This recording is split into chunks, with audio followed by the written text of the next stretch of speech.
Hey everyone, welcome back to Watch and Carry. So I got another beautiful ride here after work in Summerlin. This is just west of the 215, which you can see here in the foreground. You got the strip right there in the background. You can kind of make out that Space Needle right in the middle, or the stratosphere I should say. And then I'm on the I-215 Beltway, which is just a really beautiful bike path that actually goes about 11.4 miles just north of the Cheyenne exit on the 215, and then it ends all the way at Tropicana going south. So anyways, I've been practicing my my heel turns. For me, I'm a traditional stance with my left foot leaning forward, and the heel turn for me has been a little bit tricky. Toe side is no problem. So I've been watching a lot of videos by Sly Dog Tro, which everybody knows him by now. Just an amazing one-wheeler, and I love his videos. But anyways, I noticed when he makes his heel side turn, he tends to straighten out his leading leg, and I think he puts more of the pressure on his left heel. So let me have the board here and kind of explain to you what I mean by that. So this is his leading foot pad. He would be moving in this direction. So as he goes for that, pretend that this is my heel where my palm is, and then my fingers are my toes for my left foot. So as he goes for that heel side turn, he straightens out his left knee, and then I think puts more pressure on his heel. So that way the board leans more to the left, right? Now you can see the board is a little unbalanced at this point. So to counteract that, he will simultaneously be straightening out his right leg and putting more of the pressure on his right toe. So more pressure here and more pressure here on a heel side turn. So with pressure here and pressure here, that's kind of balancing out the board, so to speak, as you're making that heel side turn. So I hope that makes sense. I'm gonna try to do a couple runs here, and I'd like you to just first focus on my left knee and see how it goes bent into a toe side turn, and then how it goes straight into a heel side turn. Okay, so let's hop on the board here. Now with my stance, I tend to ride perpendicular with my rear foot more towards the rear of that foot pad.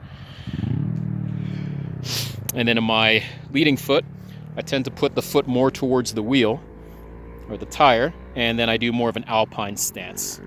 Okay, so let's see if I can get this filmed. All right, so I'm going for a toe side turn right now. Let's see what's the best thing. Okay, toe side turn, bent left knee.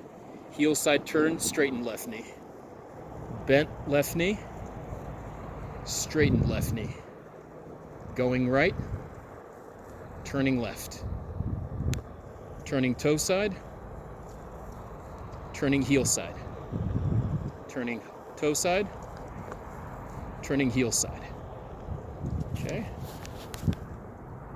And so right now, I'm going to go for a toe side turn.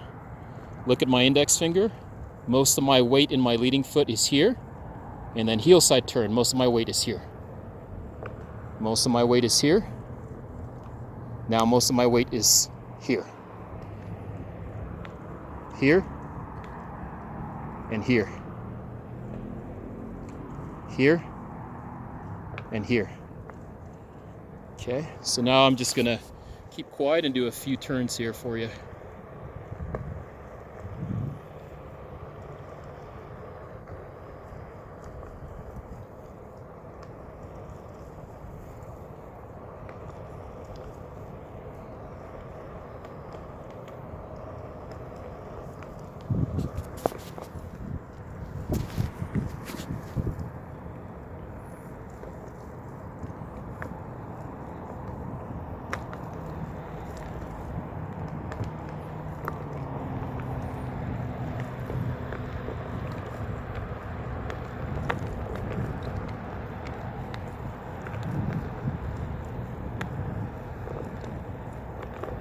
Okay, now let's focus on what the rear leg is doing while I'm making that heel side turn.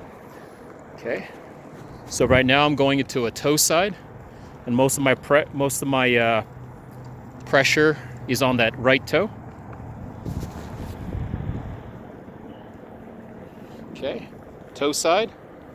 And as I go for that heel side, or I'm sorry, I'm going toe side right now. And now as I go heel side, most of my pressure's in that right toe. Okay, toe side, heel side, most of my pressure on the right toe. Okay, and let's do a couple turns here.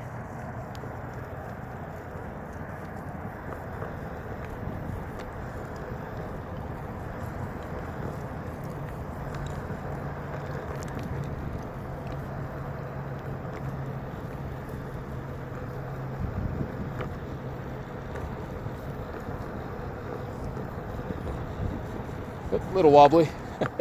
Still getting the hang of it.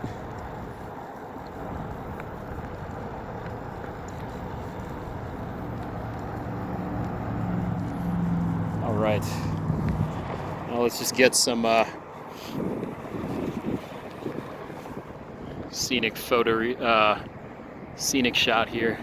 So yeah, I don't know. For me, that seems to be working pretty well.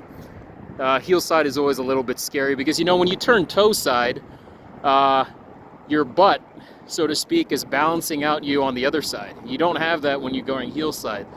So I think what at least I'm noticing in his videos is he's kind of like counteracting his weight with his two toes, you know, between the heel on the left and the toe on the rear. So hopefully that will help you out. But yeah, it's a work in progress, so to speak. I actually, an update side note, I actually just bought a used, what is that, OneWheel Plus. So, I know, it's not the XR. I can already hear people saying, just get the XR. You know, the XR is just a little out of my budget for now. I know I have a Plus now and a Pint, but I'm planning to sell one of them, whichever I prefer. But I'm going with the Plus because compared to the XR, I want to be able to fly with it, which you are not able to do legally with the XR. And then compared to the Pint, you know, the Pint is fantastic, and I love the carvability of the Pint. But this pushback threshold is just way too low. Now, I'm not complaining about pushback. Pushback has its purpose. That's probably why I'm still in one piece. But that threshold for pushback is a little bit higher on the Plus. I think it's more around 16 miles per hour. Whereas here on my Pint, the pushback comes in pretty low for me at 12 or 13.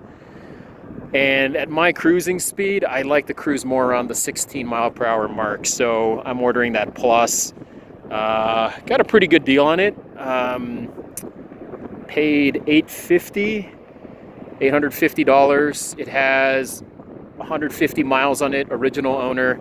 It actually looks brand new. The guy who owns it, I think, is like, his advertisement said, I'm a 50-year-old guy. So when I met him, I mean, he looked 50. Not that that means you can't do anything abusive with your board, but he said, hey man, I did this, I skated on this thing like a 50-year-old. So I really just kept it on the bike path and didn't do any tricks with it. So it looks good. Tire is, you know, still got lots of tread on it. So I'll do an update later on to let you guys know how it turns out and then which one I decide to keep. In case you guys are interested to buy one of those boards, shoot me a message down below if you're interested in a Pint or a Plus, and whichever one I don't want, I'd be happy to make a good deal for you guys. But that's it for now. Have you guys enjoy that nighttime shot of the Vegas Strip. And that's it for now. Hope you guys have had a great weekend, and I'll catch you on the next one. And as always, if you guys have any tips on this video, please feel free to chime out below. I'm constantly reading and trying to ask people how to do things and still learning this, so I definitely would welcome some input. All right, guys, have a nice weekend.